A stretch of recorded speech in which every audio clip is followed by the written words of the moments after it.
I help ambitious, freedom-seeking entrepreneurs step into who they really are and create wildly profitable businesses doing what they love.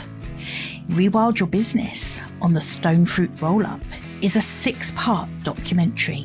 It's a reality TV series for business, if you like, where I'll be taking my business bestie, Rebecca Gunter, the founder of Stoned Fruit, on a journey to define success on her terms. Hi, everybody. I'm Rebecca Gunter, Peach-in-Chief at Stoned Fruit. I'm a brand strategist, developer, and copywriter.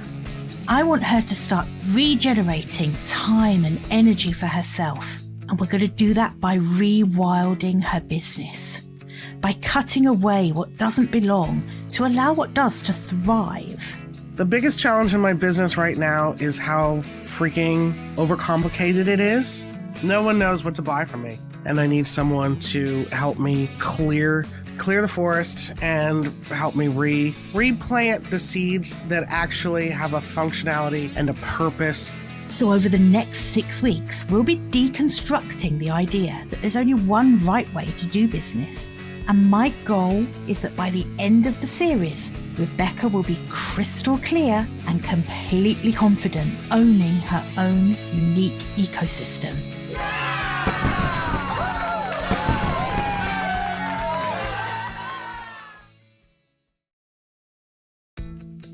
Hi, I'm Gill Moakes. I'm a business coach and mentor and the host of the Heads Together podcast. Hello, people. Welcome back. We're into week 4 now of this epic docu-series. And it's a show within a show, by the way, which Rebecca and I both agree is the only way to go. Show within a show, so good. We're rewilding Stoned Fruit. And this week, we are going to kick off by, if you remember in the last episode, we worked on Rebecca's positioning. And I set her the homework of going away and coming up with, following her own process and coming up with her positioning statement. And part of Rebecca's process, which we'll go through in a minute, is coming up with 3 kind of ideas for her positioning statement. And then we'll really dive into each of those, pull the bits that we love, and what doesn't stay the course ends up in her messaging buckets. So it's a really it's a very matured and refined process that she uses, and it works every single time. It's so good. So we're going to kick off with that, and then in the second half of the show today, we are going to be covering offers and pricing. Everyone's nemesis, right? Everyone ties themselves up in knots on pricing. So going into offers really follows on so naturally from the positioning part, because when you're positioning, you're really getting crystal clear on who you serve and how you serve them. And so that how you serve them part is your offers. So let's kick off first by revisiting Rebecca's homework. In fact, I might put my teacher glasses on. Hold on. Okay, I'm ready to review your homework, Miss Gunter. Please step into my classroom. Oh my God, I'm so nervous. And also, I love that intro so much, I had to play it twice. Right. It still gives me goosebumps. It is so good. I love it. I've been called into the principal's office, and I admit it that I'm nervous because you know that expression, "Doctor, heal thyself." That's how I felt writing these positioning statements. I can imagine.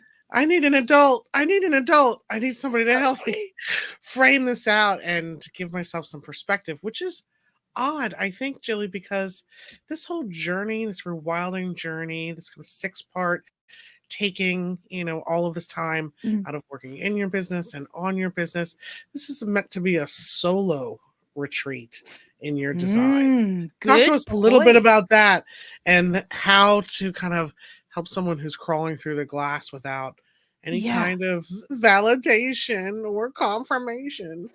How scary is that? And actually, I am honestly going to start off by saying that positioning is probably the one thing that is nigh on impossible to do completely on your own. So even if you were doing this as, as intended in a virtual retreat, solo retreat, I think that this is one thing that you need support on, whether that is in the form of one-on-one support like this, or whether it is kind of just some resources to really help you with this, because there's a reason that people come to you for this. It's so hard to do it for yourself. I think it gets easier the more you do it, doesn't it? So I can now get fairly far along the process. If I'm doing something new in my business, I'm kind of getting there now, because you've taught me so well how to start doing this for myself. But there is something beautifully validating about you doing it with me. So I get it. And I think also for you, you are so used to doing this so masterfully for other people, and actually I think that sometimes makes it harder for you to do it for yourself. Would you agree? Yeah, I second guess myself pretty much the entire time. Is this it? Is it too base? Is it too bland? Is it too vanilla? Is it too out there? It's I do that. I get, Jillian, I can do this in my sleep. Sometimes I feel like I could do it in my sleep for other people. Yeah. For Right. myself, there was a lot of, I don't want to say imposter syndrome, because I know that's a very real thing that plagues people. And maybe this is my own brand of imposter syndrome, when you're not, I don't know. I spent a lot of time trying to talk myself, or maybe deconstruct myself from the idea of, is this what Jilly wants? Is this what she wants to hear? Is Interesting. this what will satisfy? Is this will get me my gold star? And we know you like a gold star. People pleasers unite, like a gold star. Is this what is called for in order to move us forward to the next step with business modeling and creating an offer? And second guessing all of that was tremendously real, even though I coach people all day, every day. This is an internal statement. When you start thinking about how other people are going to react to it, then you start second guessing yourself, and it's no longer going to be entirely true. You have to write positioning as if it doesn't matter if anyone ever sees it or not, that it's true for you, in order for it to be what you call a North Star statement. So I really struggled with the conundrum that happens when writing positioning in a vacuum by yourself, without facilitation, and that, like, trying to pull back from needing to please you more than tell the truth. Oh, that's hitting it on the head. You need to reconnect with, or you need to reprioritize telling the absolute truth over pleasing me. And I think you've just really nailed that. Whilst this is a hard thing to do alone, if you can do it alone, and if you can let go of that second guessing, that need for the words to impress someone else, because those words that you use don't have to impress anyone else. They have to just be absolutely true for you. They should be inspiring for you too. So this isn't a place for vanilla, uninspiring language. Boiled dinner. They're not. It's not a place for boiled dinner. Anyone watching, that is a slightly it's an inside joke between Rebecca and I, and I'm going to share it with you because otherwise that's just annoying. It's because I once told her that when I was a child, on my birthday, I got to choose whatever I could have for my dinner. And it would always be this kind of really bland boiled potatoes, boiled peas, and like some kind of really bland mince thing, ground beef, as you guys call it. So it's like, ever since then, she's called it boiled dinner. And I'm not now going to yuck your bland, yum. it's called boiled dinner. I'm not going to yuck your yum. And please, your boiled dinner is a gift from It's delicious. the culinary gods. Exactly. And it's what you love. Yeah. Everyone knows that the UK is renowned for its fine cuisine. So, I mean. Well, I think the bigger point is that if boiled dinner feels right to you, if that is your happy place, if that's what's delicious and tastes so good, just like a positioning statement, then that's what's Yes, for you. It doesn't that's have to right. be bold and quirky for bold and quirky sake. And that's something I really struggle with, I have to impress my own self with my cleverness. Like if I'm not tickled, Mhm. then I feel Mm. like I kind of failed at the assignment. And sometimes that's at Mm. the expense of clarity. I think that's a really huge piece of self-awareness, because I do think that sometimes we can, in our quest to get the pitch perfect words, we can actually lose a bit of the clarity in what we're trying to say. So I think that's a really, yeah, that's a really fair point. So all that said, So I'm a human. That's right. So so I'm human. basically you're a human. Basically, yes, you are not superhuman, you are human. And some Yeah. things come hard and some things come very easy. And writing positioning statements that change people's lives comes easy to you for other people, but not so easy to you for yourself. And that's okay, I because want we're to here. I want to remind the Stone Fruit Roll-Up audience that you are watching a show within the show and the Stone Fruit Roll-Up that takes place every Thursday here on LinkedIn and also on YouTube from 12 p.m. Eastern Standard Time. That's high noon. And if you want to know really more what a positioning statement is and what it's about, I encourage you to go back and watch our last episode of this series called Rewilding the Positioning version, which is episode 3. So catch it on the replay, my friends, to Get on find the out a little bit more replay. about, do a deeper dive as to what a positioning statement is. However, Mm. for those of us who want the TLDR, positioning statement is a single sentence that answers the following questions. Who are my people? What do they need? Who am I? What do I deliver? And why am I special, different, or the one? If you can articulate that in a single sentence, then that becomes the framework and the foundation for all of the beautiful brand building in your marketing mix to stay in alignment and on message. Ding. I needed a star filter to Ding. come off my teeth Beautiful. just then. Ding. That was so nice. Thank you, If darling. only we were that good at special effects that we could do that. Ding. Kathleen, I, that's put that on the list. I How to am get I she'll am work it sure out. that when Tony repurposes this into a beautiful special segment on the Heads Together podcast, a limited series, he will put in some sort of air cannon or applause or drum roll to facilitate that sparkle off my teeth. Exactly. Wonderful. Indeed. Yeah. So homework, how did you get on? Is it Okay. time to show and tell? I'm ready. I'm ready to reveal Do it. Let's that do it. I'm doing this the Doctor Heal Thyself. Let Yes. us set the stage, shall we? Okay, Oh. fabulous. So So I did allude a little bit to your process around this. Did I leave anything out? I would just maybe pull back our perspective a little bit from anybody who's working on doing their own positioning, doing engaging in your own version of rewilding your business. You don't have to write 3 different positioning statements in order Yeah, to good get to point. one. You can write one as long as you answer those questions. Who are my people? What do they need? Who am I? What do I deliver? And why am I special, different, or the one? It can be as simple and or as complicated. Well, Jilly's not going to like that. As simple or as elaborate. Maybe Nice. baroque might be the word. Baroque. As you want it to be. As long as you can get in a single sentence and answer all those questions, you will have yourself a positioning statement. And a positioning statement isn't something that just lives on a Google hard drive collecting dust. It is the foundational piece by which all other content then becomes written.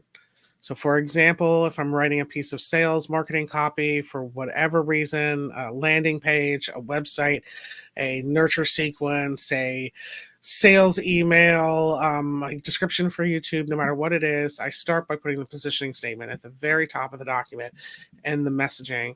And then I use that to inspire me as I construct the copy moving along. So that's why this is Right. important. And also, it gives you your own reasons to believe. These are my people. This is what they need. This is who I am. This is what I'm delivering. And gosh darn it, this is because why. So that is the formula for a positioning statement. I like to write 3 as a mental exercise. When I'm working with a client, Julie, writing 3 of them allows us to really triangulate around a bunch of different ideas and come up with something that feels so pitch perfect to them. And we've explored just about every corner of the room. You won't, you're not going to have an identity crisis 3 years from now being like, why wasn't I more avant-garde? Should we be more avant-garde? You've tried that on. It didn't feel right. You felt really comfortable in these. So I like to do 3 and then just kind of either, mic drop, nailed it on the, version at 1, 2, or 3 is pitch perfect. That rarely happens, but it does. Usually what happens is we kind of go through and pick them apart and tease and find out what's the best of the best and create kind of a hybrid version for. So that's why there are 3 of them here. It allows us to really approach kind of similar concepts from different angles. And again, it's positioning. Like, I know I'm not allowed to say that word in this series because not everybody understands what positioning is, but to me, I just can't find another word that like just places you in the perfect like coordinates of the business arena so that you can be really successful attracting the right partners, collaborators, clients, etc. And just to clarify that, I don't think there's anything wrong with calling it positioning. I just don't think anyone wakes up in the morning and thinks, do you know what I need? I need positioning. I wish somebody would position me in the morning, if you know what I'm saying. We've gone blue, YouTube. We've gone blue. That was early as well. We're only at 16 minutes. Woo, good work. Good work, Hunter. Okay. Thank you. Thank you for noticing my restraint. All right. So shall I just turn in my homework here and read to you what I've got and we'll work through the thing? Yes. Before you do, though, can I just add something to what you just said? And that is that when Rebecca does this and offers these 3 versions that she puts together, it really does help you as the client to actually recognize what doesn't feel right as much as what does. And often that seeing something that makes you slightly recoil a little bit is kind of part of how she gets to the absolute perfection in terms of what is right for you. So I feel like it's part of the process having these 3. The hard no's are as important as the hard yeses. Yes, I actually really like it when I can spark a visceral reaction from someone with a word, because that's a boundary, which is really important. All the words I'm not going to use by design are just as important as the words I am going to use by design. So you're really creating a form for your messaging, or a container for it, as it were. All right, let's see what I did. Let's see what I came up with. Talk us through. All right. So I have 3 different versions here. Like I said, I try and approach them from different perspectives. I consider generally when I write them, one's a little boiled dinner-ish. One's got a little bit more flavor to it. I usually call that one butterscotch. And then one is generally a little weird or avant-garde, although I don't feel like I have a weird or avant-garde one here. The avant-garde ones, usually I try and approach maybe like a concept that's beyond the people. So maybe it's for the future of an industry, or it's for a marketing mix, or it's for other people who need some people to get their act together. I kind of approach it from a weird who's it for, to see if I can create a unique brand voice. In every one of these, there's no weird who's it for, because I truly am about showing up for people. There's really I used to say like I care about the brand more than anything else, and that's not true. I really do care about the brand and how it's like kind of anthropomorphizing and coming to life in a digital context. But I think that was a way for me to kind of distance myself from the work that doesn't necessarily serve me. So in every one of these cases, the 4 is the people. All right. Me. Okay. For entrepreneur version 1, for entrepreneurial types who need words that sell, not my phrasing, that is a book, but it works here. For entrepreneurial types who need words that sell, Stoned Fruit is the brand voice articulator and copy shop co-op that delivers the pivot happy business coaching, ethos soaked messaging, Personality-driven conversational copywriting that is instantly recognizable and sustainably sticky, because when it comes to content and calls to action, give them something to believe in. Hashtag real talk. Version 2. I hear you sucking in your breath over there, Jilly. Version 2. For the hard-headed and the soft-hearted business builder who need a brand voice to bring their reputation to life, Stoned Fruit is the creative content agency and wordsmithery that delivers the extraordinary messaging, strategic coordination, and creative writing that holds a mirror to your essence, value, and values, reflected back to the world in words that sell, because this marketing mix isn't going to feed itself. Facts.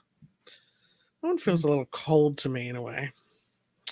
Doesn't have the warmth I normally exude. I hear that. Version 3.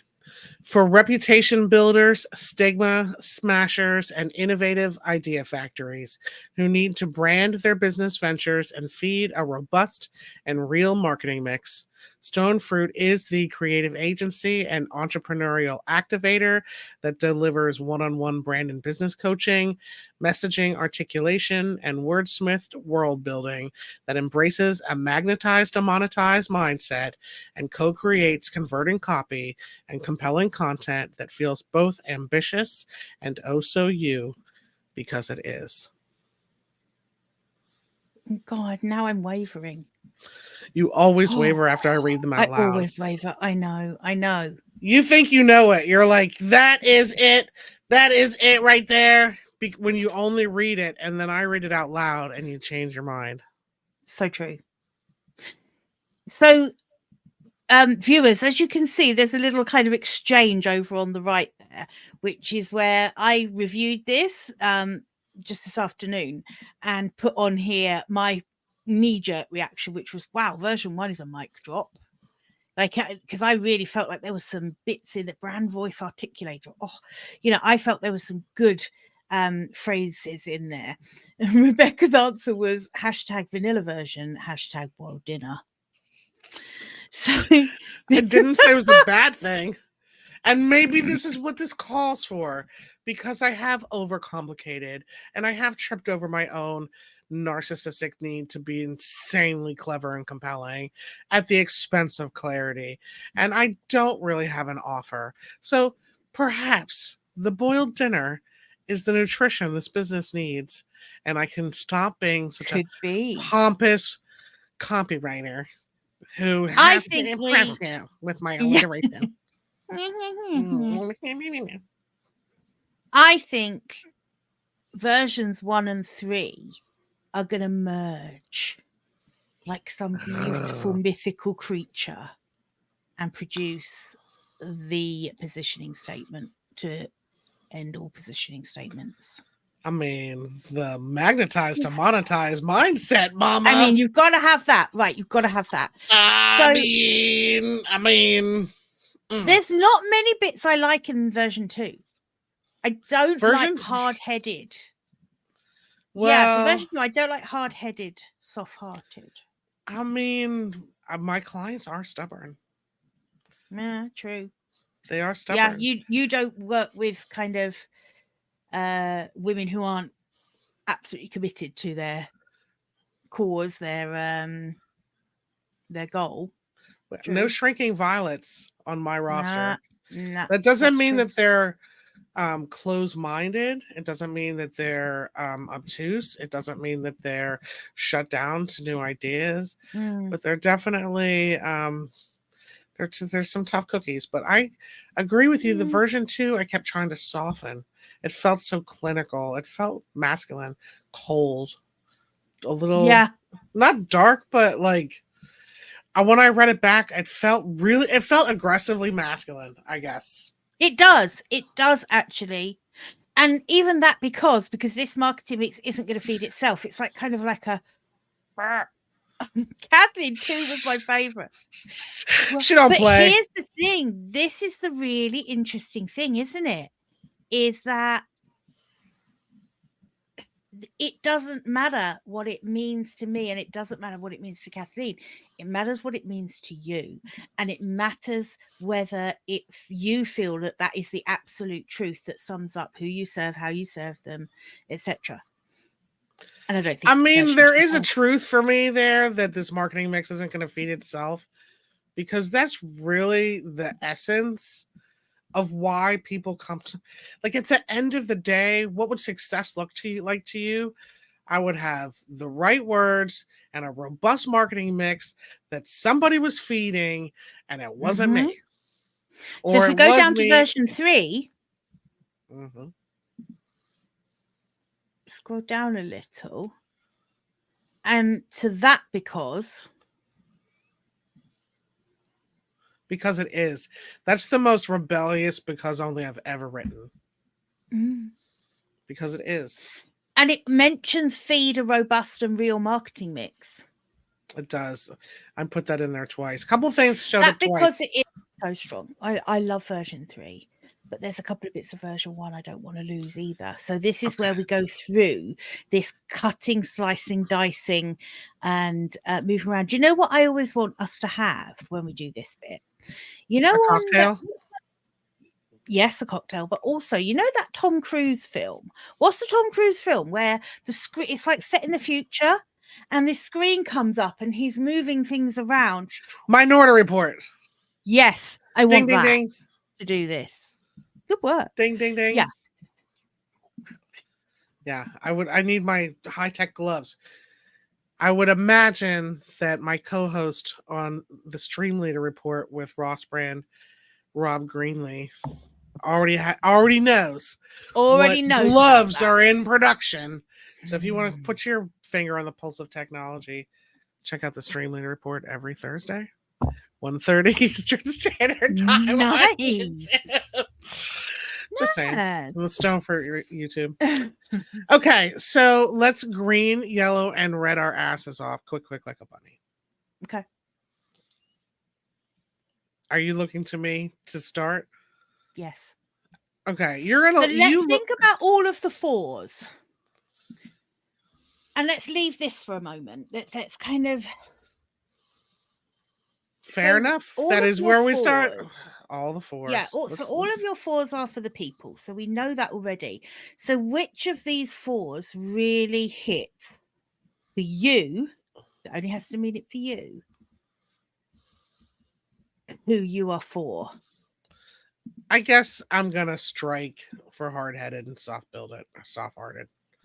I'm gonna strike that. If I were working on this by myself, I probably would go back and revise that. Yeah. Version 3 for reputation builders. Oh, I love that bit. Reputation builders, stigma smashers, and innovative idea factories.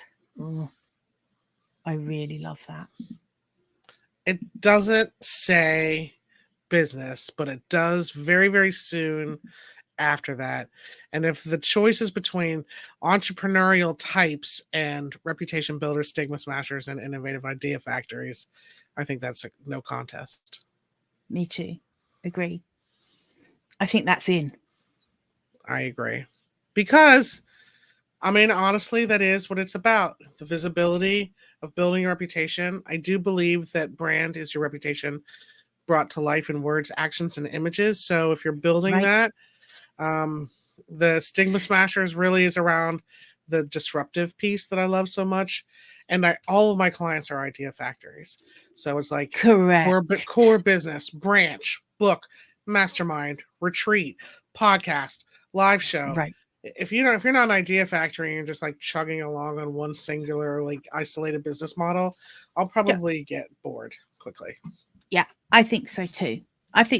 Also, what this has just made me realize as well is that I think it's actually for you quite important that it doesn't have business in the 4, because I think that some of the people you work with actually are very intent in building a personal brand. And I'm thinking I agree with that. I'm thinking, and I don't know if they would always identify themselves as a business builder. Very I think for interesting. some people, it's absolutely about building and growing their personal brand. Just a thought. I can do both, everybody. I can do business brand and Exactly personal right. brand. Exactly. Don't get it twisted. I can get them twisted. Ah. Yeah. So it's making a stand for the and again, isn't it? And I like the fact that in that third one, also it speaks to the values of the kind of people you work with. Agreed. You mean Each in of the those three parts: reputation builders, stigma smashers, innovative ideas factories. That's actually quite values based. So what you're not saying is for coaches, brand strategists and architects, for impact driven leaders and mission purpose driven. I had to what I mean really is, like, you're not, for you, niching isn't about an industry, it's about the way people think. correct. That's why I like version 3. Well, yeah, I mean, this magnetized to monetize mindset is giving me That's got to be in. something naughty. Yeah. So, do they need to brand their business ventures and feed a robust and real marketing mix? Do they need a brand voice to bring their reputation to life? Or do they need words that sell? Which I cannot use as a phrase, really, because it is a book. Mm-hmm. I actually like version 2, who need a brand voice to bring their reputation to life. But we can't use reputation because we've already used it.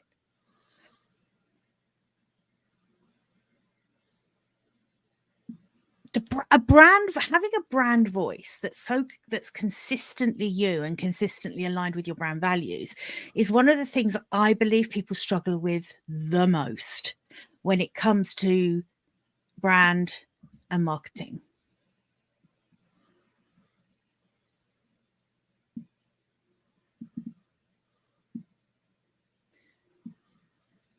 Is it who need a brand voice for themselves and their businesses?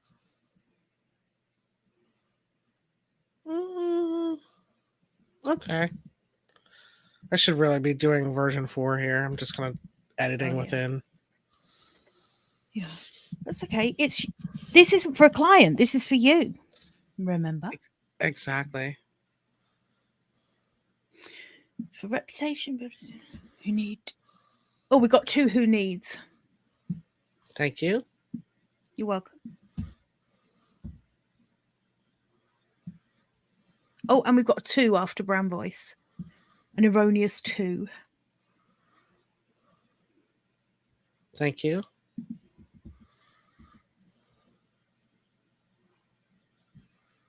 I guess I would put a 2 here if we're going to keep this piece. Oh, you know, back up in version 1. One of the parts that I really loved in version 1 was instantly recognizable and sustainably sticky. Can we pick that up and drop it in front of brand voice in version 3?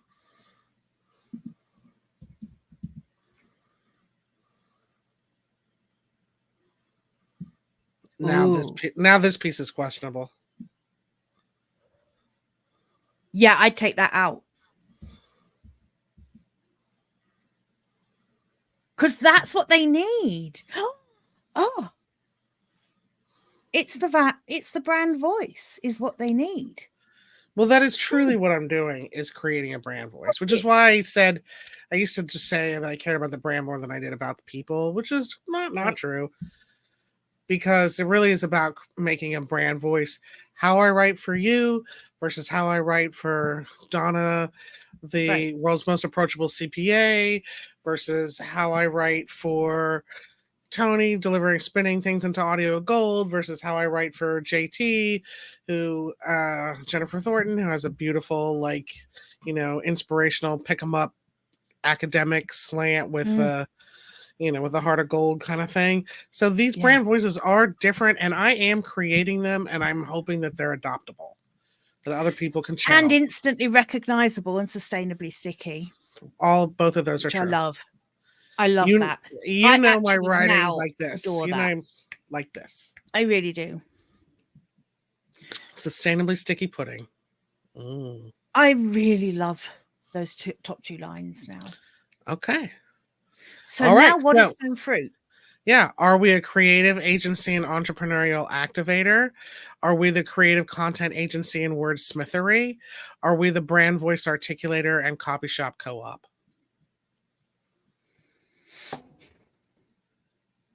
Are we none of those things? Can you go down a little? Can you go down to I sure number can. 3? Thank you.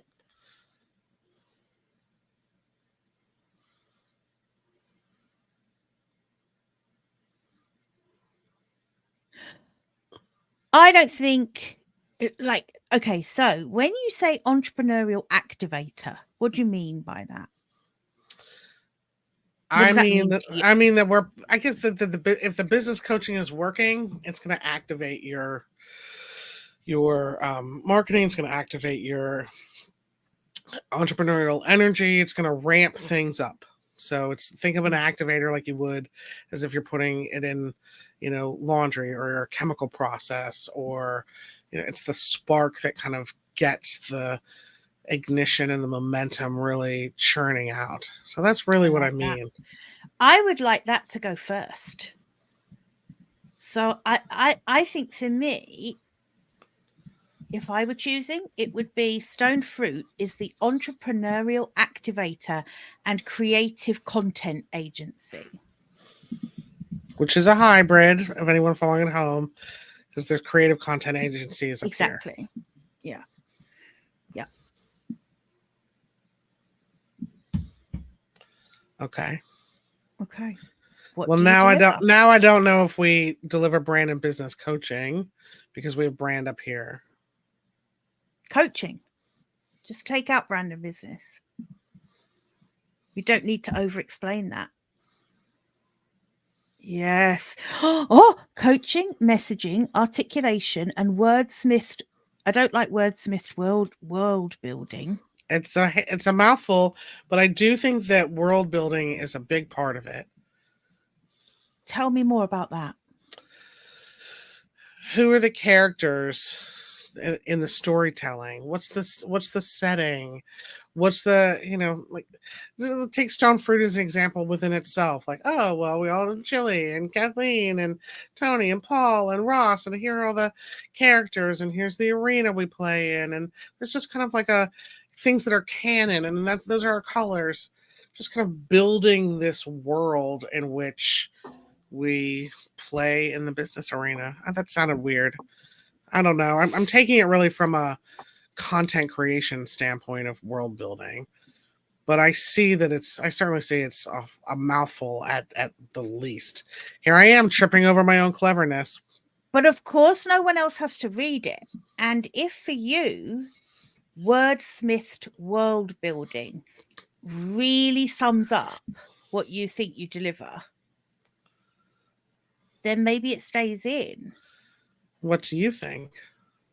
I think that I need validation. I'm hanging on your every word. You need validation. I think that the wordsmithed world building is just innate. I think it's unnecessary, because I think that is everything you do.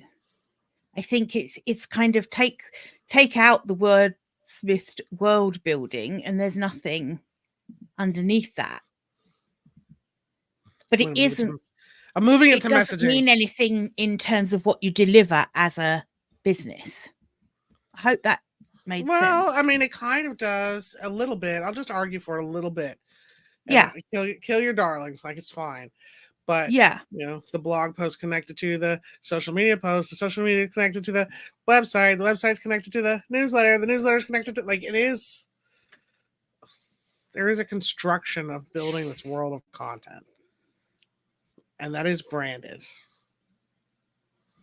Huh? Jilly. wavering back again. I'm wavering back again. You've seduced me back to the dark side.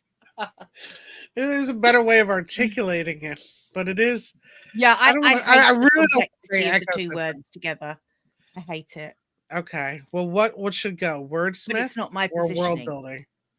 I get it, but we're. I want you to keep world building, but I think wordsmithed is it's a step too far. Okay. Well, in order for this to be parallel construction, or my dad will roll over in his imaginary grave Yeah. because he's not in one, but we donated him to science for generations. One-on-one coaching, Beautiful. messaging articulation, and world building. I don't know if that's parallel enough. One-on-one coaching, messaging articulation. I ask you to put I don't think it's messaging articulation. I think it's messaging, comma, articulation, comma. That's how I read it. Okay. So 4 things in this and list. World building. So coaching, messaging, articulation, and world building. That's a lot. It's 4 things. Coaching, messaging, articulation, and world building.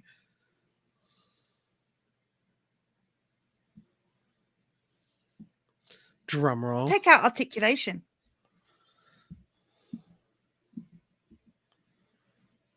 Because do you know what? Now that you've explained the concept to me, I actually think the world building is powerful enough to let the other 2 be very, very simple. Coaching, messaging, and world building. World building.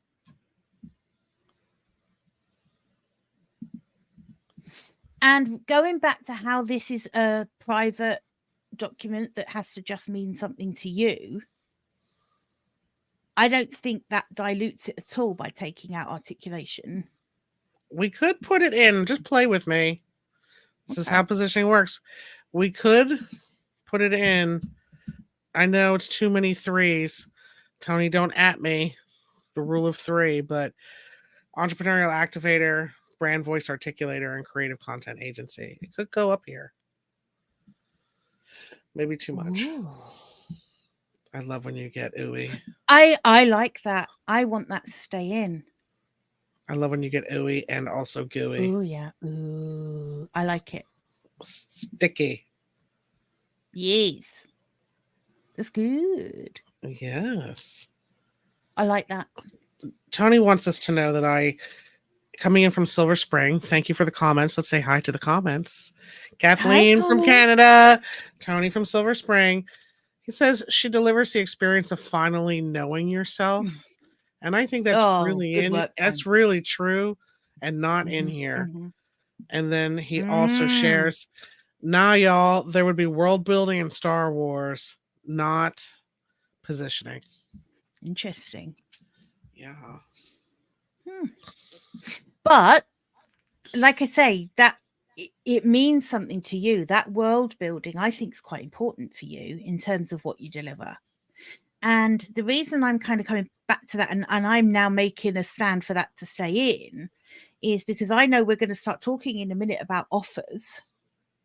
And I think that could be quite important, because when we're building out an ecosystem of offers, that world building is really important.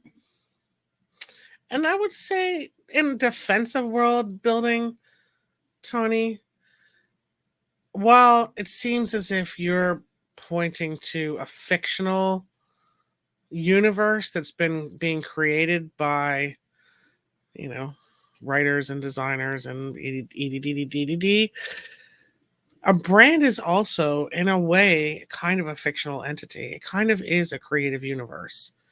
It's not always, the brand voice has a life of its own, and it is written by somebody. It's Cyrano de Bergerac, and so there is a fictionality about it that I think could be lent to world building. I look forward to your rebuttal in the comments. Yeah, Tone, bring it on. Another phrase that British people struggle to pull off. Yeah, Tom, bring it on. So much better. Okay, so here's where we are.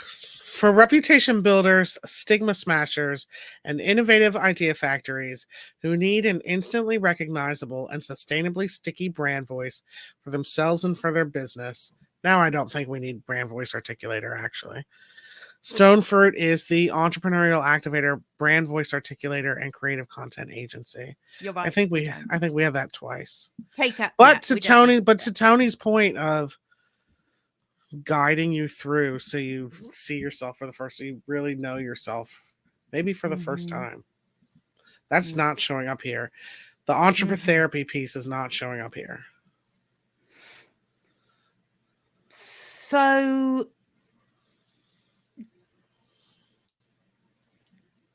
in the what the people need, they need instantly recognizable, sustainably sticky brand voice for themselves and their business. Are you saying that you have to do the work with them so that they know themselves before you can do that? Are you saying that it's part of your process to do that?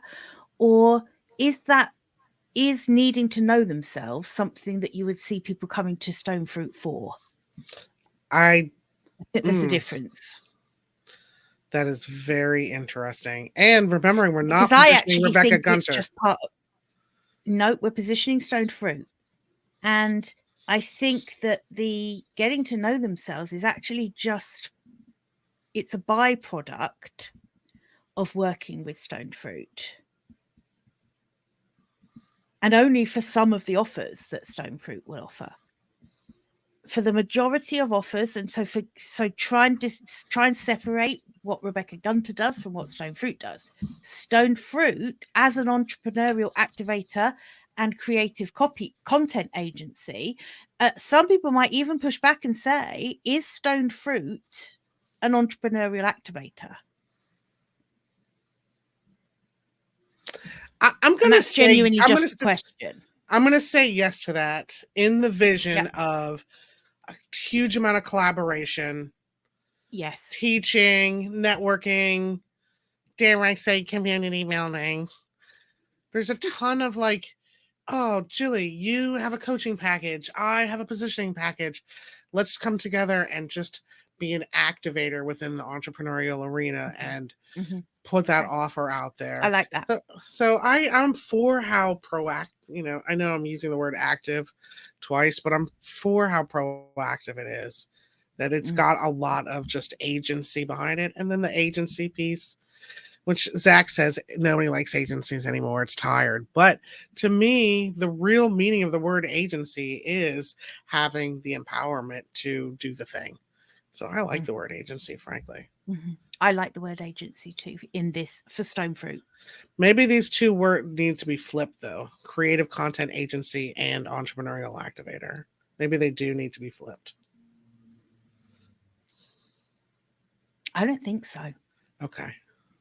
Because for everything Stoned Fruit delivers by way of offers, which we're going to come on to in a minute, I think there is the entrepreneurial activation that comes first. And that comes via every single intake question, every single conversation, every single piece of feedback toing and froing to get the pitch perfect brand voice. That's really the entrepreneurial activation part. So I think it comes first. That's interesting. That's interesting. Because it is when I get one single piece of feedback almost every session. And that is, no matter what we're talking about or what we're doing, at the end of it, the person on the other end of the Zoom screen goes, I always feel so energized after I talk to you. Like that's what I'm looking at. Great. Wow. Now continue to hang out your shingle. Now dedicate yourself to getting, on your own LinkedIn business page and put some comments in there. Dedicate yourself to, finally kind of signing up for that book mastermind or the or an unapologetic retreat in a European country, right, to be determined. Interesting. Also, as you were saying that, I suddenly was realizing that one of the things that the entrepreneurial activation stage does is it gets people ready to embrace a braver brand voice than they could have come to themselves. Whoo! Right? And I think that is a step for some people, right?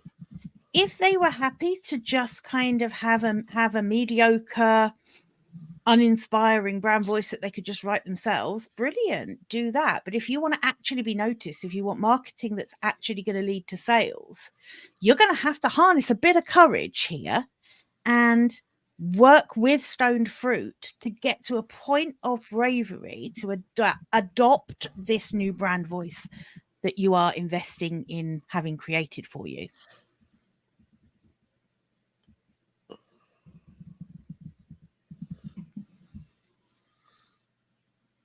Do we deliver the courage to do that?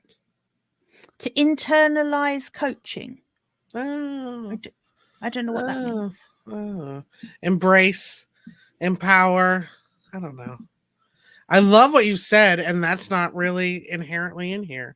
And again, neither is the idea of like really being seen and then having the words that match that vibe. I think the coaching is the entrepreneurial activator start. And it could be that coaching isn't necessarily an offer, it's certainly not, maybe not a primary offer for Stoned Fruit, but it is inherent and it's a differentiator because it's woven into everything that Stoned Fruit delivers.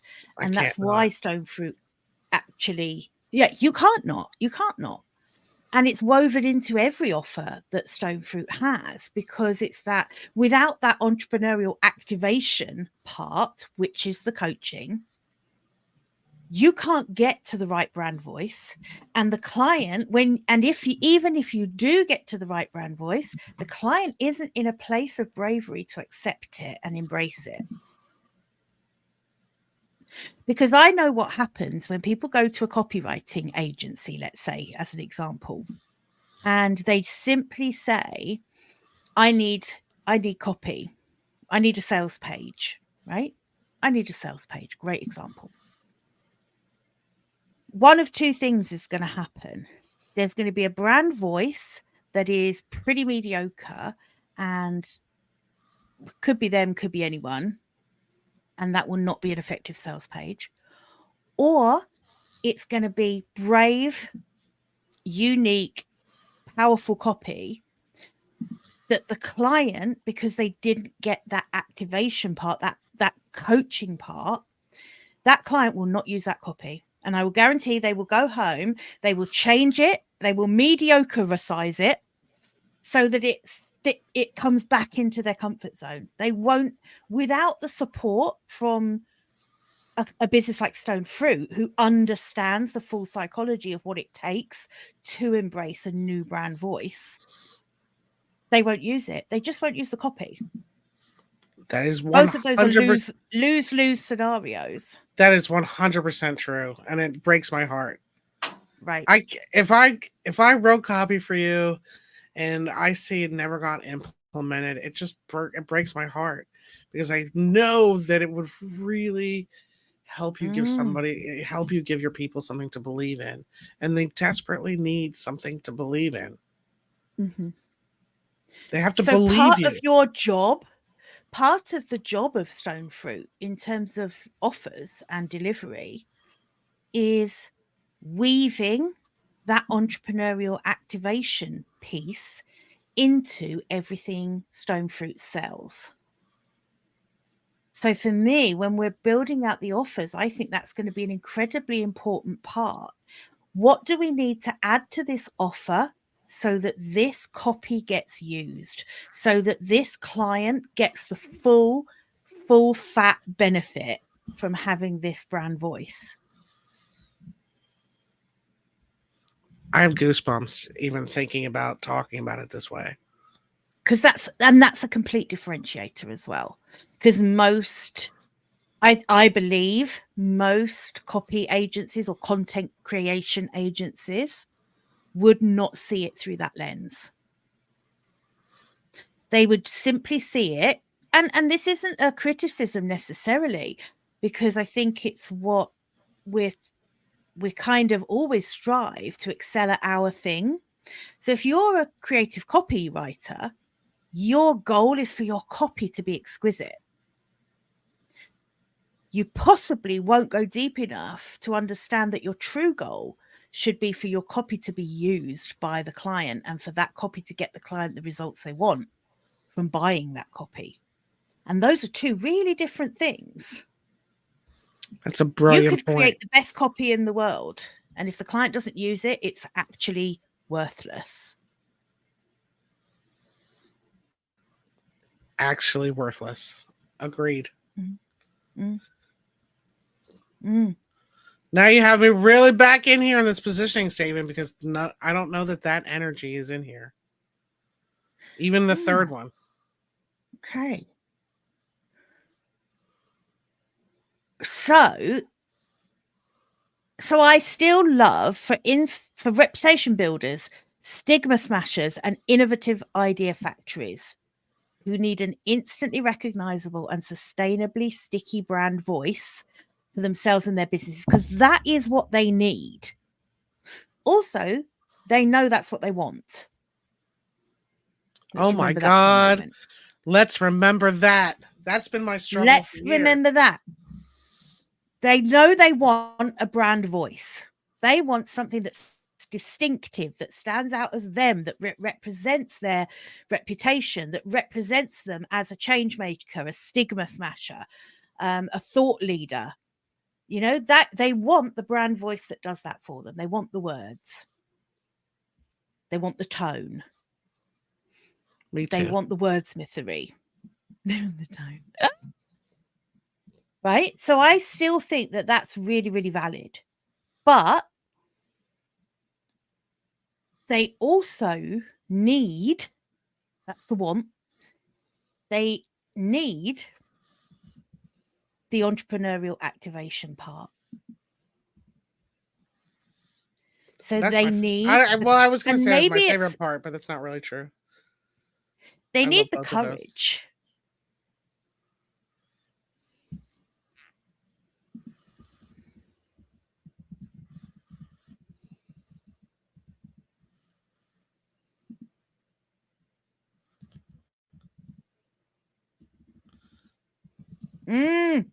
I think as long as we've got courage in there somewhere, that speaks to the activator part for me.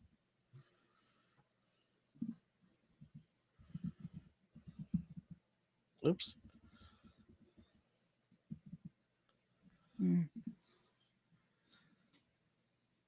Delivers coaching, messaging, word/world building. Hey. And the courage to embrace their true self. Well, we don't have words in here. We really haven't said copy yet. I know, isn't that brilliant?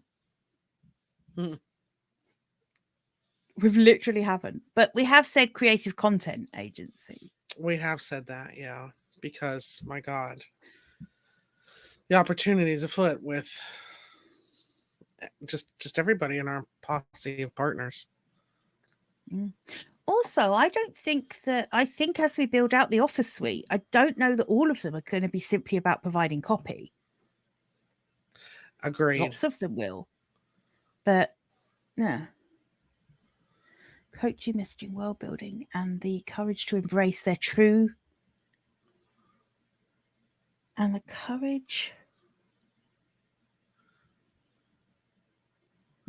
to recognize. And it's like really live the brand. The courage to live the brand is really what it's kind of about. I think so. I would love it to be the courage to live their brand. Full stop. Are we still doing a magnetized to monetize mindset? And the courage to live their brand with a Magnetize to monetize mindset. Here's the copy part. Yeah, I don't think we need it.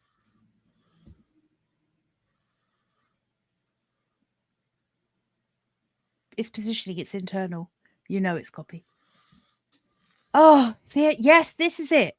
To live their brand with a and then I think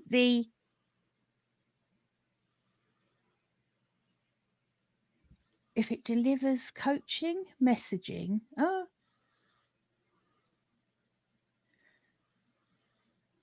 if we go down a little bit more for me.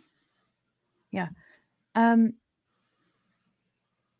I think it's because when your brand voice is both ambitious and also no, you need a because it is. I don't know.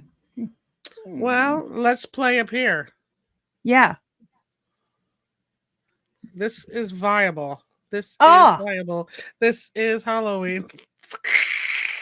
I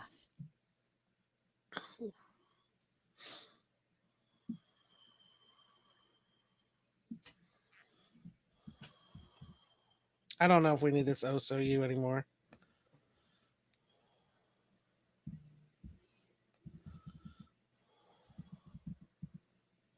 Wow.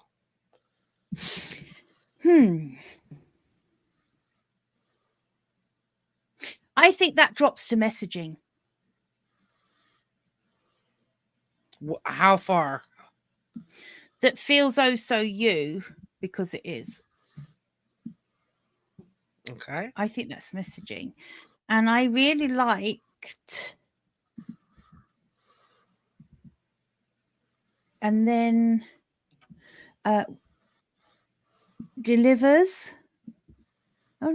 Delivers coaching, messaging, world building, and the courage to live your brand with a magnetized to monetize mindset.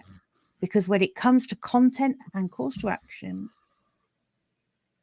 you need no, that's not right either. Because what? Because what, Tony? So tell me, think about because. Let's go back up. Just to version 3 again. It's scrolling. Oh yeah. Okay. So what is, when you now think about it through this new lens of this entrepreneurial activation and creative content, what is the because there?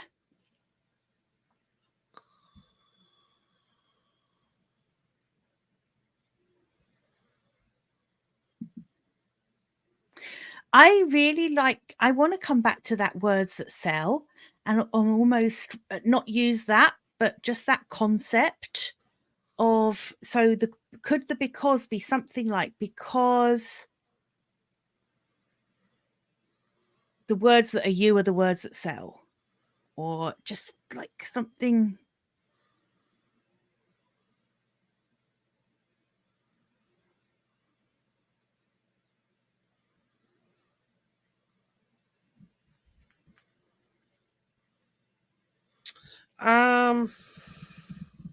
What about words have meaning? I mean, that's a common phrase. Too boring? Yeah. Yeah. I can't take it. It was too boring. I know. She despises mediocrity. I can't stand it.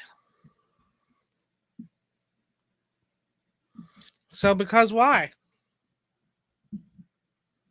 Because life is too short to live for your ancestors? I mean, we're at that kind of space.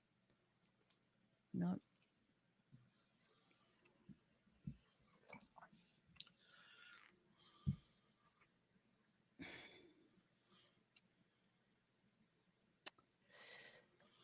See, anyone watching, this is what it actually looks like to do this work.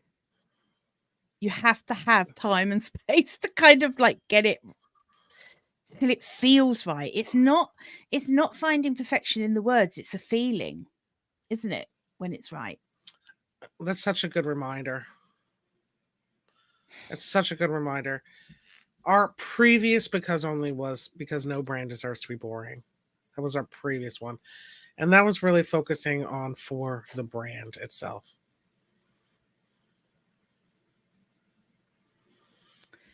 I think we need to kill the biggest of darlings.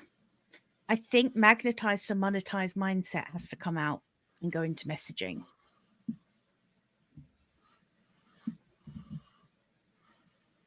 And then your because needs to be directly linked to living your brand. Oh my God, look how small it is. Isn't It's everything. It's like a cocktail wiener. But it's I can put it on the end of a toothpick. Yeah. So for reputation builders, stigma smashers, and innovative idea factories who need an instantly recognizable and sustainably sticky brand voice for themselves and their businesses, Stoned Fruit is the entrepreneurial activator and creative content agency that delivers coaching, messaging, world building, and the courage to live your brand. I want it to be like, because when you do, because when you do, when you do what? Live your brand, what happens when you live your brand? Oh, because when you do, you have no competition.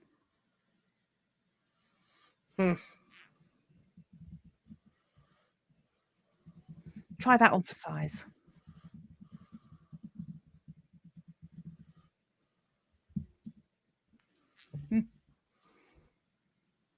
First of all, gold star for you for coming up with that. Let's not gloss over that was a monumental ad. So thank you. Well, to be fair, I often say, like, when you're radically authentic, you have no competition. But I think that's kind of the same message. The courage to live your brand, because when you do, you have no competition. I think that's actually more relevant and more true than when I've used it before. Yoink.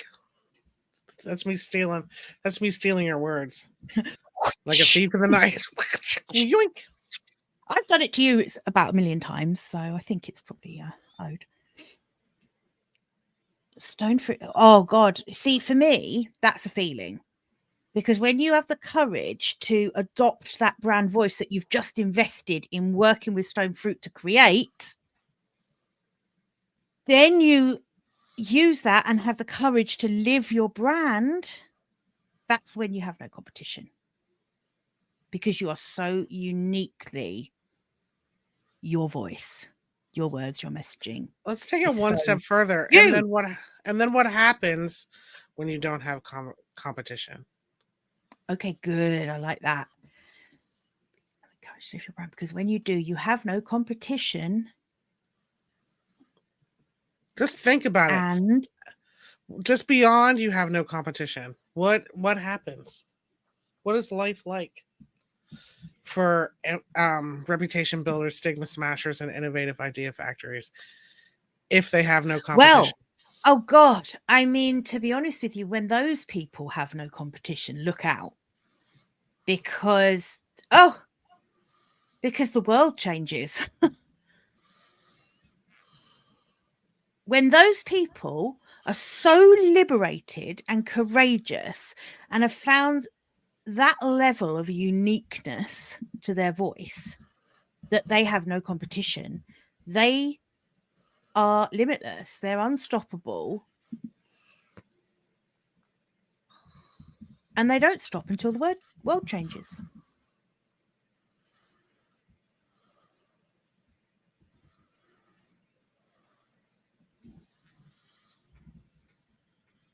What else happens?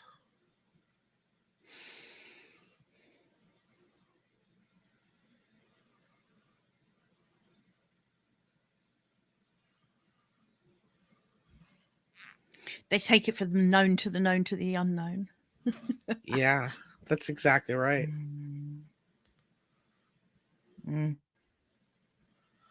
They're 'Cause unstoppable. I don't honestly know. Yeah, I don't honestly know that reputation builders, stigma smashers, and innovative idea factors are obsessed with the competition. I don't know that they are. Ah, okay, that's a really good point. I think they're just so used to swimming So upstream anyway. for them, when they have the courage and liberation to live their brand,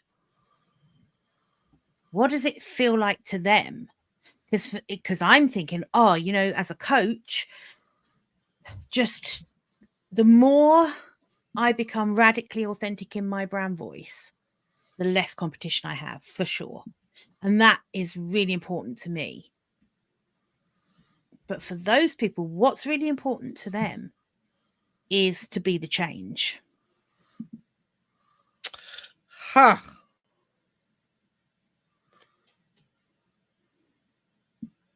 The courage and liberation to live your brand, because when you do, you become the change.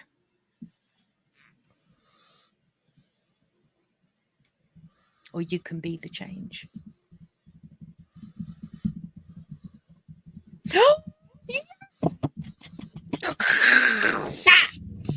Right, everyone, those watching, that's the feeling. That's the feeling. I mean, it's a little clunky at the end. It's a little clunky, but because when you do, you stop hoping for change.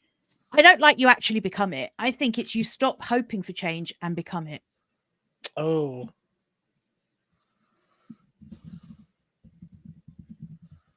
Oops, all caps.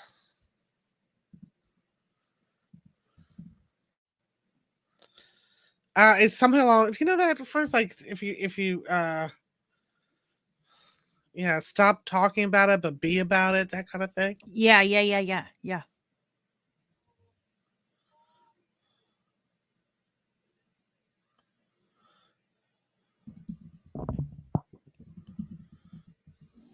I feel like there's a slightly better way to wordsmith that, but that's not a deal breaker for like finalizing.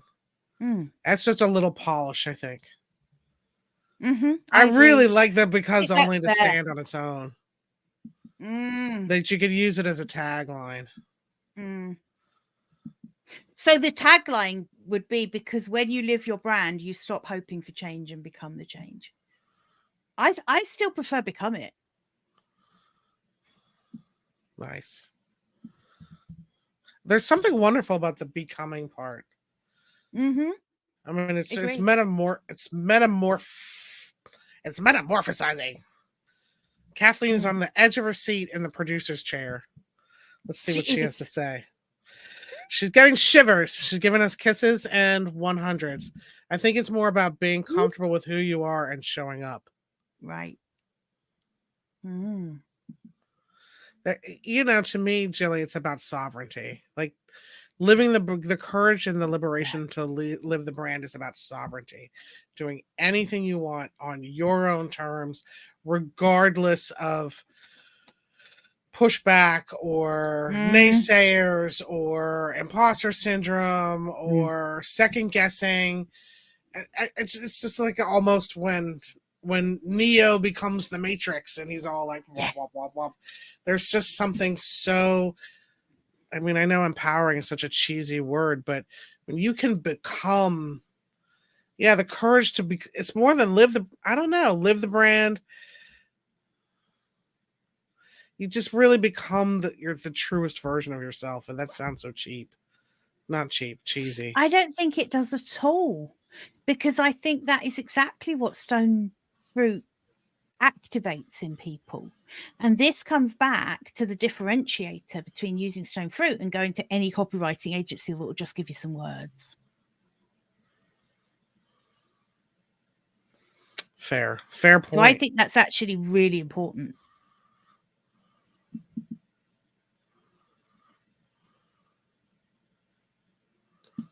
Yeah, I like that. I like that a lot.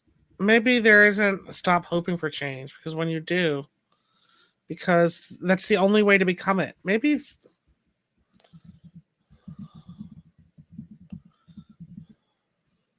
I don't know. Now I'm overthinking to it. become the change.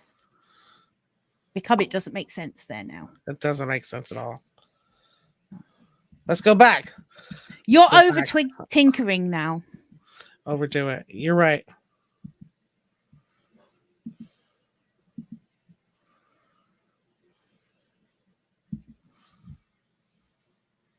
Do you want to hear See, we it should have all in known one? that this episode has completely been positioning part 2. However, I do think that this is incredibly important because I don't know about you, but I've already started having thoughts around the offers now just because of this piece of work. So for me, there is that direct correlation between doing the positioning work and that work in itself, that process in itself, giving birth to the right offers. Because when you realize what you're trying to deliver and what the people who you want to serve actually want and need, putting offers together that meet those needs becomes so much easier. You're not second guessing anything. It's really clear what the offers that you should be putting together are. So just a little thought there on how next week, because this week I'm hoping that you will take this positioning, complete it in its entirety with the messaging buckets, and then use that to come up with the first draft of the offer ecosystem for Stone Fruit. Help. What's the offer ecosystem?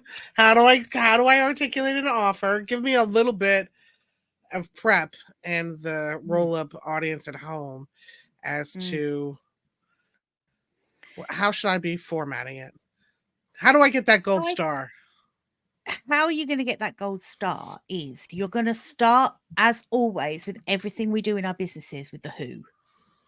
So you're coming back to that who again. And then you're going to think of what offers do they need at which phase or place on their entrepreneurial journey. What do they need when they're fairly new on their entrepreneurial journey? What do they need when they've been in business a few years? What do they need when they've been in business for 15 years and are looking to, scale or exit? And then you decide where Stoned Fruit shows up in that journey. It might be that Stone Fruit doesn't show up until those people have been in business for a couple of years. They've already got, a viable business going that they want to take to the next level, which is my gut feel for where Stone Fruit is. I think most people in startup phase don't invest in copy at the outset. I think most of the people you work with don't. I think most of them have already been doing a DIY job on their messaging and their brand voice, and it's not as good as they know it could be. And that's when they come to you. So then it's okay. So if that's when people come to me, how do I meet them there? What do I need? What are they really asking for in terms of offers, services, products? Where can you meet them? And for Stone Fruit, you already have some off-the-shelf offers. So you have the LinkedIn profile offer. I do. I have right? You've got standalone positioning and messaging, right? Standalone. Yep. I have the Business in the Raw at Home edition, which is a 12-week coaching program. Right. And then, of course, based on bespoke proposals that I've put together in the past, a welcome sequence package, a full funnel development package. Those are things that have in the past, but maybe those are going to be too mechanical for you. They don't exhibit enough coaching. Actually, you know what? I think that Stoned Fruit, my gut feel is that we want a handful. I get that we want a handful of off-the-shelf offers. So things that just are. This sort of offer, there's no real tweaking of the offer. It's if you want this is how much it costs. You can click here to buy it. So I think that the offer ecosystem for Stone Fruit begins with those entry level offers there. But I actually think that after that, I like the idea of Stone Fruit co-creating offers with its clients that Yeah. always weave in entrepreneurial activation phase and then the content phase. And I think this is a real differentiator for you, and I think it can weave into every single offer that you put forward. But Well, if you would have I think asked those me, become your mid-tier offers. if you had asked me 90 minutes ago what my differentiator is, I probably would have said that no one can write like me. Now, that is not at all what I'm thinking as our differentiator. I The the agree with you. the fire beneath your butt to be who you truly are without second guessing yourself. Actually, to be who you truly are, but also to allow who you truly are to embrace a brand voice that is better than the one you could have curated for yourself on your own. And that comes down to that piece around getting people to a place where they're brave enough to adopt something that may not immediately feel comfortable to them. That takes Yeah. courage, takes bravery. But if you don't address that in what you do, like I say, those are the people who don't use the copy. Nothing changes for them. They've just money down. Yeah. Or positioning. I mean, honestly, Jilly cannot tell you how many people I've positioned that don't ever implement it. Right. And we're on the Right. session, they're like, "Oh my god, I feel so seen," and then and then we're still out there talking about their personal brand or their business brand in exactly the same way you were talking about it before you came to me in a crisis. And Yes, exactly. I'm not punching down at those folks at all. You may not know how to implement it, but generally, I think it is around the courage to embody it. I do.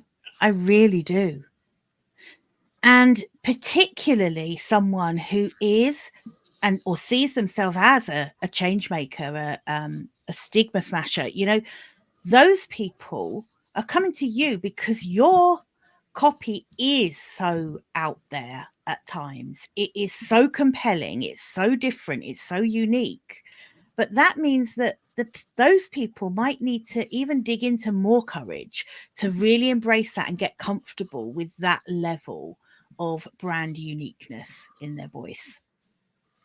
So I think it's an essential part of every offer. I am excited about that piece. Yeah. I'm excited Yeah. about that piece. So I know we haven't had a ton of time to kind of go deep into crafting offers this time, but we're going to pick that up next time anyway, because that's how this series has so beautifully worked out, that we start on one thing and then we have homework and then we pick it up again on the next one. So I kind of like that rhythm to it. So what do you in the need? remix? Yeah. Yes, of course. Unless you're listening to the remix. So what do you need from me in the time we have left today to be able to go away and start offer sketching? And what I mean by offer sketching is coming up with perhaps an ecosystem of 5 to 7 offers that really represent what Stoned Fruit can do for their clients. So at this stage, I don't really care about whether they get one 30-minute call or two 30-minute calls with you, or whether they get a 500-word blog post or 1,000-word blog post. Let's not go that deep in the weeds. But offer sketching is kind of coming up with a working title for 5 to 7 offers, but it's really focusing on that positioning statement and saying, if I have to come up with 5 to 7 things that those people need to get that because that, what you deliver, what are those 5 to 7 offers? And how do they relate to each other? What might be the order someone would do them in? What's the hierarchy in terms of pricing? What are the low ticket offers? What are the mid-tier offers? What are the high tier offers? Are there any low ticket offers? Is there an ultra high ticket offer that's one-on-one time with you? And so I think I do love that. Give me a VIP day. Yes. So do you remember, we've done this in the past, but for anyone who's watching, the way I love to do this is with a pyramid. So we just sketch out a pyramid, and then we split that pyramid into usually maybe 5 kind of tiers. So at the very bottom, you've got your free offers. So those are things like your freebie opt-ins, stuff you offer for free. It's things like the Stoned Fruit Roll-Up, the show you're watching right now, which is free, valuable content. Doesn't cost you a penny, but you're learning from us in this show. You've got Rebecca's other show, Business in the Raw, where so much value for entrepreneurs. I mean, and that's free content that anyone can come along and learn from you on. So that goes at the bottom of your pyramid. The next tier might be for things that are low ticket. So it might be books. It might be a very kind of a micro course where you're delivering perhaps 3 videos in 3 emails, and it's a very low ticket price. And I always see those more as lead generators than actual revenue streams, if you like. And then you work up from there. So you start mapping out, well, okay, is it a done for you service? Where does that fit? Is that mid-tier? Is that low tier? Is it high tier? Is there a digital course element? Is there a mastermind element? Is there a retreat? Is there a digital group program? Is there some one-to-one work? All of those things, all of those different ways of getting over what you do. Is there a paid masterclass or something like that? Is there a free masterclass? Just start mapping out where you see things sitting in that pyramid.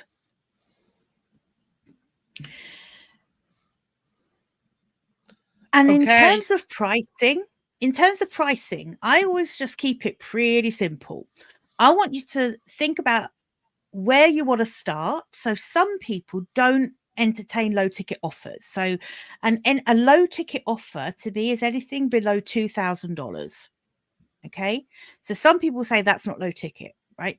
But actually, I think low ticket is anything you could sell on a sales page. And up to $2,000, you can have a go at quite well at selling directly from a sales page or from a website. People can click and buy. Anything above that, I think there needs to be a slightly more sophisticated vehicle for selling, whether that is a call where they actually just get to discuss their requirements with you, whether it's perhaps a masterclass where you're really educating them around what you're selling, and then they get to either have a call or to go to a sales page after that. But it's not strictly just going to a sales page, clicking and buying. So in terms of pricing, start thinking about that. Do you want to be having a lot of sales calls, or do you want to reserve that for definitely the higher ticket offers that you have? And therefore, does that mean you need to price things slightly lower at the bottom of the pyramid so that you can take that more intensive sales part of the process out and sell from a sales page? That is so helpful. Things to think about. Things to think about when you're just sketching those offers out. And there's no right or wrong answers. There's no too many offers. There's no too few offers. It's about as you're doing it, you'll get a feel for what feels right for you. And the one thing I would say to you is that you want to have, I think sometimes people call it like a value ladder, but basically you want to take a client on a journey. You don't want a client to come to you, buy one thing, and then have nowhere to go. So you want to think about, well, where are they when they come to me? What do they need right then? Okay, I want certainly one, if not a couple of offers that they can choose from at that point. Once they've completed that work with me, or once I've delivered that work to them, what would be the natural next step that they're going to want to go to in terms of what they're ready to buy next? So a great example of that for you might be website copy. So once someone has the website copy and has finally got a website that's generating traffic, that's actually bringing leads into their business, What do they need after that? It might be that they now need some really decent nurture sequences that are responding to these leads that are coming in to them, right? It'd be a natural next step for them. And you can also then, for a business like Stoned Fruit, where we're going to have some offers that are buy off the shelf, you can start thinking about naturally aligned bundles.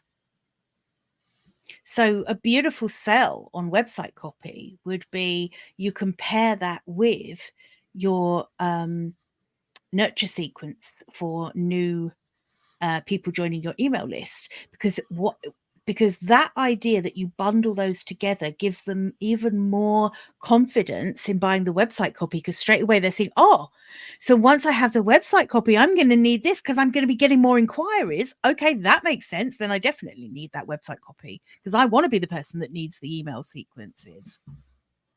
So a little psychology around it, and it's completely authentic. It's absolutely taking them on a journey.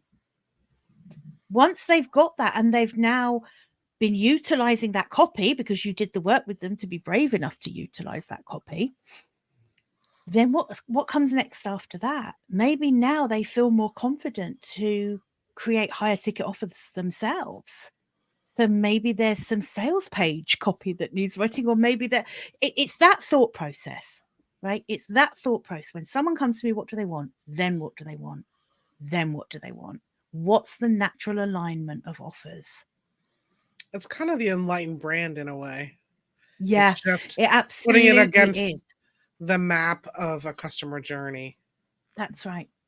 I have to put Absolutely a right. small plug in here for my client, Carrie Zukowski, and her business, CE Design and Execution, that stands for Customer Experience, who is the master at the customer journey and matching a service delivery model to that. So luckily, I've learned a lot from her and can apply it to this work.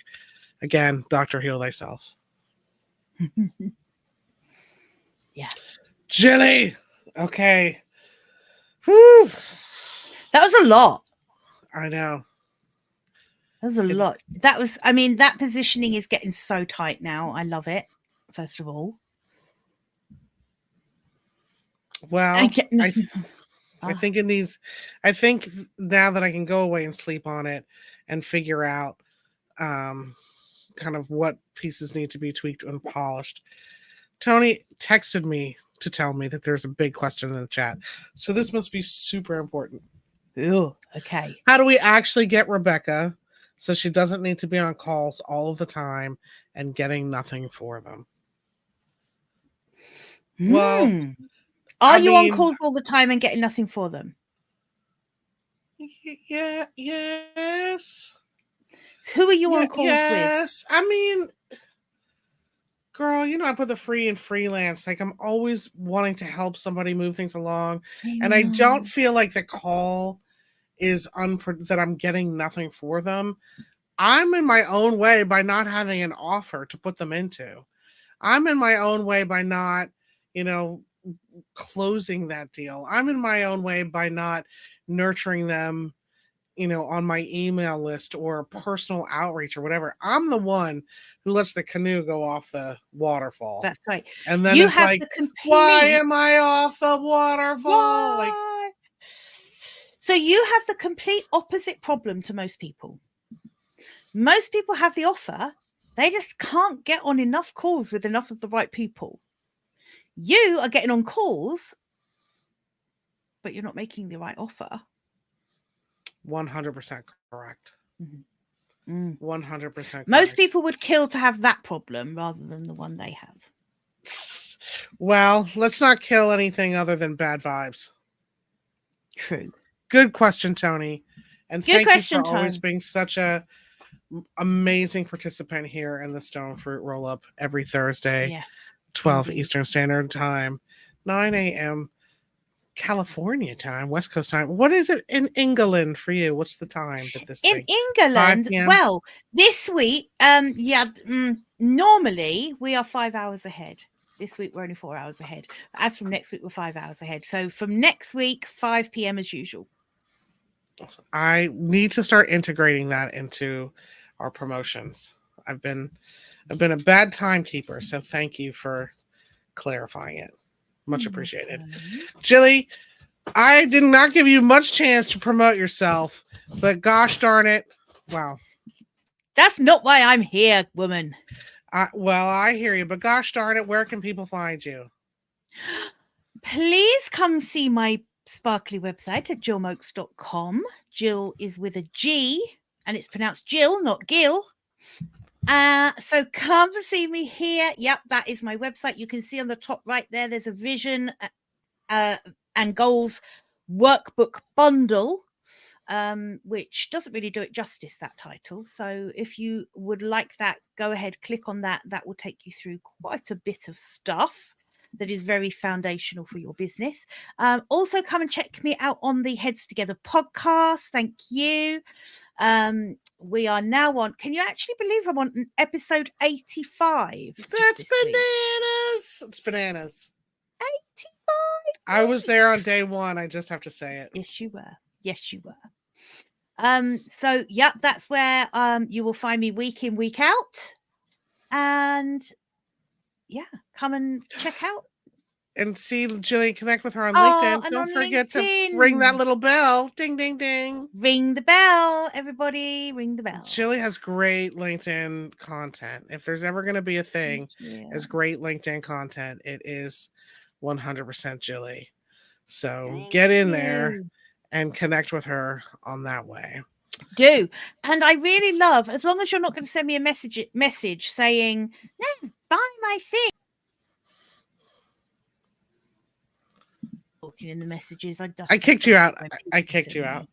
I kicked you right out. You kicked me out. Sorry. She just literally threw me out, everyone. Can you believe that? The people are done. They're done with this. They're done. They're like, whatever. Yeah, forget about it. As always, everybody, smash that like and subscribe button. Please come back and see us next week when Jilly continues to hand me my own ass and business development and being the extraordinary coach that she is, who is helping me stop crying about going over the waterfall in the canoe and start paddling in abundance. How was that? Beautiful. And as always, my pleasure. Thank you. Thank you. Thank you, Jilly. Yeah, indeed. We're going to look, I'm going to try something new. Hang on.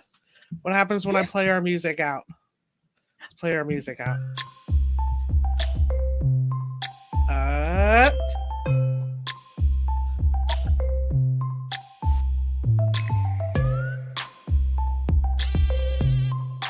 Yep, still live. And now I'm going to do this uncomfortable dance until the music